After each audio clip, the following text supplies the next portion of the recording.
প্রতিদিন কি রান্না করা যায় এই চিন্তায় সময় চলে যায়। তবুও চেষ্টা করি এক এক দিন এক একটা রেসিপি করার জন্য। তো আজকে কি রেসিপি করব সেটা জানতে হলে সম্পূর্ণ ভিডিওটা দেখতে হবে।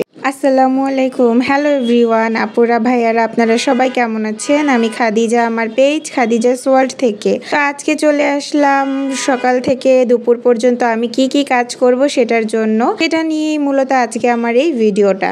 রান্না করতে গেলে কখন যে সময় চলে যায় টেরই পাই না। তো আজকে আমি সব কিছু পছন্দের রান্না করব, মানে আপনাদের ভাইয়ার পছন্দের সব কিছু আজকে আমি রান্না করব। আপনাদের ভাইয়া সাদা ভাকা খেতে অনেক বেশি পছন্দ করে, বা সাদা খিচুড়ি যেটাই বলেন না কেন, এটাই রান্না করব। তার জন্য আমি এখানে পরিমাণ মতো চাল ডাল নিয়ে নিলাম। আর রান্না করব সাথে হচ্ছে রোস্ট দিয়ে এই সাদা খিচুড়িটা অনেক বেশি মজা লাগে। বাসায় অল্প কিছু চিকেন ছিল, মানে কর্ক যেই মুরগিটা পাওয়া যায় পাকিস্তানি, সেই মুরগিটাই মূলত আমরা খাই, আর সেটা খেতে অনেক বেশি মজাই লাগে। দেশি মুরগির একটা ফ্লেভার পাওয়া যায়। রোস্টটা ওইখানে বসিয়ে দিয়েছিলাম।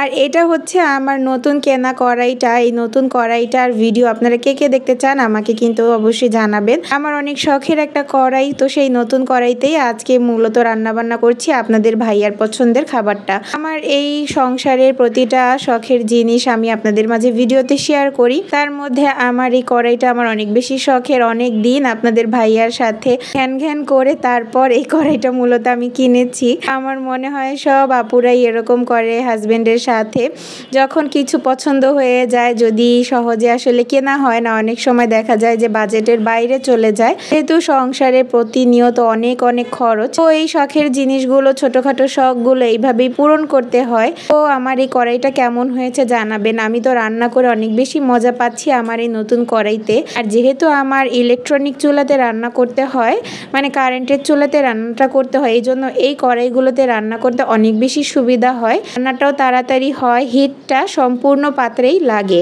তো আজকে দুটো রেসিপি মূলত শেয়ার করে দিলাম, একটা সাদা ভাকা এবং রোস্ট। তো ঝটপট এইভাবেই বাসায় যা ছিল তাই দিয়ে রান্নাটা করলাম, আর আমার নতুন কড়াইটা উদ্বোধন করে ফেললাম। আজকের মতো এখানে বিদায় নিচ্ছি। আপনারা সবাই ভালো থাকে, সুস্থ থাকেন। আল্লাহ হাফেজ।